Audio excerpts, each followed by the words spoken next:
Kevin to think I'd inherited my father's mental problems. According to my sister, my father had been rather irrational before his death. I thought it was more along the lines of being completely Looney Tunes. I was relieved that I hadn't been around to see him like that. At least I remembered him the way he was before our estrangement. Maybe we should call the cops or something? What for? I don't know. Maybe to arrest him for being drunk and disorderly or something. Oh, please. Like the cops are really going to give a damn about some guy banging on a girl's window and giving her a fright.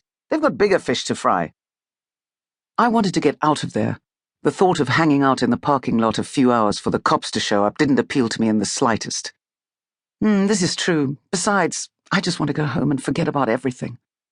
I breathed out and took another deep breath. I just want to curl up in your arms. Now that's a very good idea. I thought you might think so.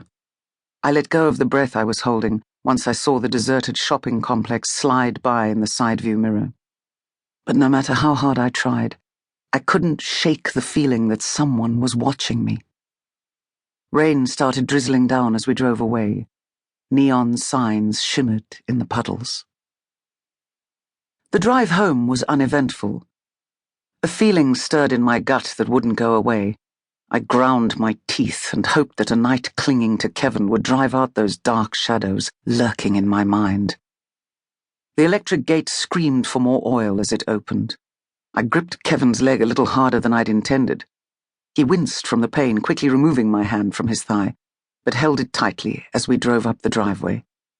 It was reassuring having him hold my hand like that. His touch made me feel safe. The gate slammed shut behind us. "Are you sure you're okay?" Kevin asked, not looking at me. "What with your dad and now that guy?" His fingers tapped on the steering wheel. He wasn't very good with handling people who were a little upset. He liked it when things were nice and normal. As long as everything seemed to be smooth on the surface, he was happy. We came to a stop at the back of the main house and in front of my one-bedroomed cottage. "I'm fine." I got out of the car and closed the door a touch too hard. "Hey, my car didn't do anything to you." He loved his car. He spent hours primping and polishing it. His car was cleaner than he was most of the time. Sometimes I had the feeling that his car was more important than I was. "I'm sorry, the handle slipped out of my hand." He shook his head and locked the car with the remote and walked me to the door in silence. My hands shook as I tried to put the key inside the lock. "Are you cold?" Kevin asked as the key rattled against the brass door handle. "No? Why?" I finally managed to fit the key in its hole and turned the lock. "Because you're shaking like a leaf." "Really?" I hadn't noticed. "For God's sake, Sarah, stop pretending that you're okay. You're obviously not coping." "No, I'm handling it. I'm fine." I couldn't face the thought that Kevin may be right. Was I coping? Then why are you freaking out? "I'm not freaking out." I refused to admit that I was bloody scared.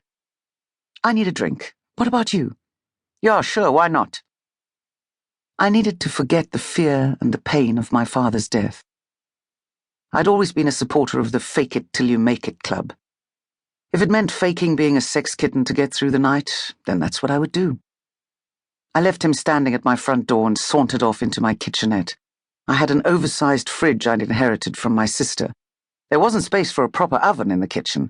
Instead, I had a microwave and a hot plate on the only counter. Despite the cramped space, it was done tastefully.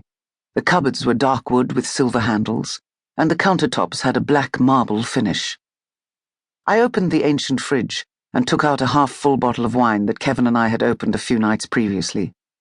Before my life changed, forever. I felt him come up behind me. His hand snaked its way up and under my tight black camisole. His lips caressed my neck and found their way to my earlobes.